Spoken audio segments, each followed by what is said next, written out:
சில பையனுடைய பெண்களோட புகைப்படத்தையும் அண்ணன் புகைப்படத்தையும் இணைச்சு ஒரு கேவலமான எச்ச வேலையை செய்யறானுங்க இந்த திருட்டு பசங்க.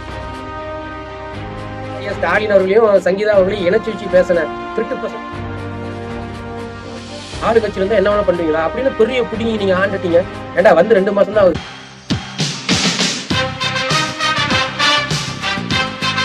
அன்பு உறவுகளுக்கு வணக்கம்.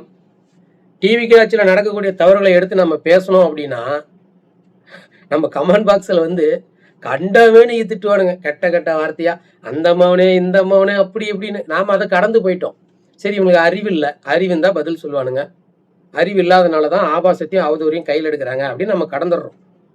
ஏன்னா அண்ணன் சீமானவர்களே சொல்லுவார், அறிவில்லாதவன் அவதூறை கையில் எடுப்பான் அப்படின்னு.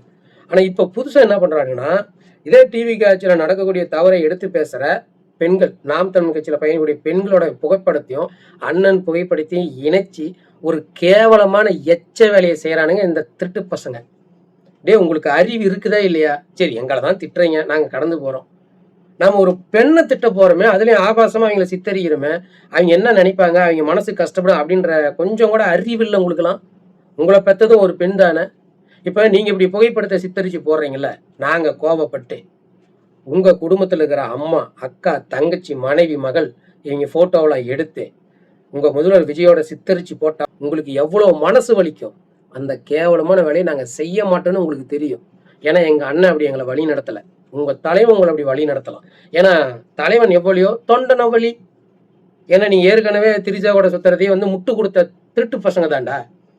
இதுலேயும் கேவலமான விஷயம், விஜய் அவர்கள் மனைவி வந்து விவாகரத்து வேணும்னு கேட்டது தான். அதுக்கே ஐயா ஸ்டாலின் அவர்களையும் சங்கீதா அவர்களையும் இணைச்சி வச்சு பேசின திருட்டு பசங்க தானே இவனுங்க.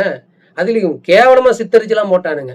இவ்வளோ பெரிய கேடுகட்ட பசங்க. அதாவது ஒருத்தரை பிடிக்கும், ஓகே, அதுக்காக அவர் பண்ணுற தப்புக்கெல்லாம் முட்டு கொடுப்பீங்களாடா? அதுலேயும் நம்ம நேசிக்கிற ஒரு கட்சி தலைவர் அவரோட மனைவியே இவ்வளோ கேவலமாக சித்தரிக்கிறமே, பார்க்குற மக்கள் நம்மளை என்ன நினைப்பான்னு கூட அறிவில்லாத ஒரு ஜென்மம் நீங்கள். உங்ககிட்ட எப்படி வந்து மனிதாபானத்தை எதிர்பார்க்க முடியும்? இதெல்லாம் ஓரளவுக்கு தான், ரொம்ப பொறுமையை சோதிக்கூடாது. ஒருவேளை நீங்கள் ஆளுங்கட்சியில் இருக்கிற அந்த தெனாவட்டு மயிரா, ஆளுங்கட்சியில் இருந்தால் என்ன வேணால் பண்ணுவீங்களா அப்படின்னு பெரிய புடிங்கி நீங்கள் ஆண்டுட்டீங்க. ஏண்டா வந்து 2 மாதம் தான் ஆகுது. இதெல்லாம் எழுதி வச்சுக்குவாங்க. உங்கள் ஆட்சிலாம் இதெல்லாம் வந்து உங்கள் ஆட்சியோட அழிவு காலம். கண்டிப்பாக உங்களுக்கு அழிவு காலம் நெருங்குது. ஒட்டு மொத்தமாக தமிழ்நாட்டையே சீரழிக்கிற ஒரு கட்சி, அதாவது தமிழ்நாட்டு வரலாற்றிலேயே இது போன்ற கேவலமான கேடுகட்ட ஒரு கட்சி நம்ம பார்த்ததே இல்லை.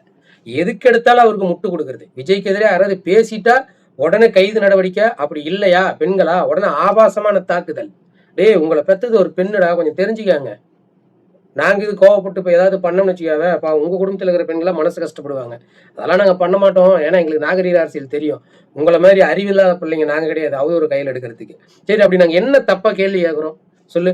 திமுகவுக்கு மாற்று டிவிக்குன்னு சொன்னீங்க, எந்த விதத்தில் மாற்று நினைக்கிறீங்க? திமுக போன காலத்தில் இதுதான் பண்ணிச்சு. அண்ணன் சீமானவர்களுக்கு எதிராக அவதூறை பரப்புறது, ஆபாசத்தை பரப்புறது, அவங்களை எதிர்த்து கேள்வி கேட்டால் நாம் தமிழ் கட்சி உறவு மீது ஆபாசமான தாக்குதல் நடத்துறது, கைது நடவடிக்கை.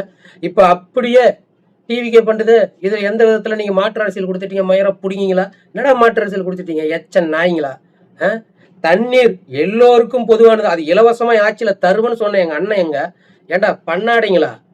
சேலம் மாநகராட்சியில் குடிநீரை தனியாருக்கு தாரை வார்த்து கொடுத்துருக்கிறாரா உங்க விஜய் அவர்கள். இதுக்கு தான் சேலம் மக்கள் ஓட்டு போட்டீங்களா? இதுக்கு மேல கரண்ட் பில் எப்படி ரீடிங் எடுத்தா நீங்க போய் கட்டுவீங்க? அப்படிதான் குடிநீர். இதுக்கு மேல பணம் கட்டினாதான் தண்ணி. நீங்க எவ்வளவு தண்ணி யூஸ் பண்றீங்களோ அவளுக்கு பணம் வசூலிப்பான். கட்ட தவறிட்டீங்களா, தவிச்சு வைக்கி தண்ணி தர மாட்டான். நீங்க எதிர்பார்த்த மாற்று அரசியல் இதுதான். உங்களுக்கு எல்லாம் இப்ப புரியாத அண்ணன் சீமான் அவர்களுடைய அருமை. நீங்க பணம் கட்டி தண்ணி வாங்குவீங்கல்ல, அப்ப தெரியும் ஐயோ நல்ல தலைவரை நம்ம இழந்துட்டுமே அப்படின்னு. நாங்க ஆட்சிக்கு வந்தா பெண்களுக்கு பாதுகாப்பு ரொம்ப பயங்கரமா இருக்கும். அதுலயும் டிவிக்கு ஆட்சியில பெண்கள் பாதுகாப்புக்கு தாங்க முக்கியத்துவம் கொடுப்போம். வந்ததுல இருந்து 200க்கு மேற்பட்ட பாலியல் வழக்கு. அதுல கொடுமையான விஷயம் என்னன்னு கேட்டீங்கன்னா, பாதி பேர் குற்றவாளி அவங்க கட்சியில இருக்கிறவன். இது எங்க போய் சொல்றது?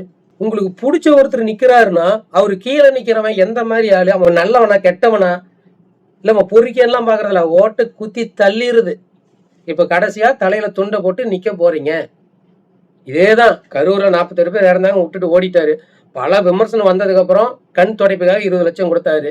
சரி, ஒரு நல்ல விஷயம் விட்டுட்டு போயிட்டோம். இப்ப அரசு வேலையை தூக்கி கொடுத்துட்டாப்ல. இப்ப அதே கரூர்ல படிச்சு அரசு வேலைக்கு காத்திருக்கிற இளைஞர்கள் தலையில மண்ணவாரி போட்டாரு. இதை கேட்டாலும் ஆபாசமா வந்து திட்டுறானுங்க. டேய் நாங்க வேணும்னே உங்களை நான் கேள்வி கேட்கல. தேர்தலுக்கு முன்னால நான் வந்தா என்ன நான் பண்ணுவேன் அப்படின்னு சொன்னாரோ அதை பண்ணாதனால கேள்வி கேட்குறோம். அதுக்கு நீங்க என்ன பண்ணணும்? பொறுமையா இருங்க. இப்பதானே வந்திருக்கிறோம். 10 லட்சம் கோடின்னு கடன் இருக்குது. நாங்க வந்தா ஒவ்வொன்றா செய்வோம் அப்படின்னு விளக்கம் கொடுக்கணும். அதுதான் நல்ல அரசியல், நாகரிகமான அரசியல். அதை விட்டுட்டு எப்படி நீங்க விஜய் எதுக்கலாம், எப்படி எதுக்கலாம் அப்படின்னா எப்படா புரியல. போன ஆட்சியில ஐயா மு.க. ஸ்டாலின் நீங்க கேள்வி கேட்கல, கேட்டா அவர் தானே ஆளுங்கட்சி, அதனால அவர் கேட்கறேன்ட்டு கேட்டீங்களா? இப்ப ஆளுங்கட்சி விஜய் அவர்கள் தானே, அவரை நாங்க கேள்வி கேட்கிறோம். உங்களுக்கு ஏன்டா வன்மத்தை கொட்டுறீங்க நீங்க? அப்ப அவர் ஆட்சியில வந்து எது நடந்தாலும் எல்லாரும் தலையை குனிஞ்சு போயிடணும், அப்படித்தானே? திமுகவுக்கு மாற்று டிவிக்கு எந்த விதத்திலும் சொல்லுங்கிறோம். அப்ப கரெக்டான பதில் சொன்னா நாங்க அமைதியா இருக்க போறோம். இல்லைன்னா தொடர்ச்சியா கேள்விகள் வரும். கேள்வியை உள்வாங்கிக்கிட்டு நாகரிகமான பதிலை கொடுக்கணும். அதை விட்டுட்டு கேள்வி கேட்கிற பெண்களை வந்து ஆபாசமான முறையில தாக்குதல் பண்றதெல்லாம் நல்லதுக்கு இல்லை. நீங்க ஆளுங்கட்சிங்கிறதால எதை வேணாலும் செய்யலாம்னு நினைக்காதீங்க. அவ்வளவு பெரிய வருத்தம்லாம் உங்களுக்கு இல்லை. நீங்க இன்னும் முழுசா ஒரு வருஷம் முடிக்கல. முடிச்சதுக்கு அப்புறம் தான் இந்த நாட்டு மக்கள் வருத்தப்படுவோம். ஏண்டா நம்ம வந்து விசிலுக்கு ஓட்ட போட்டோம்.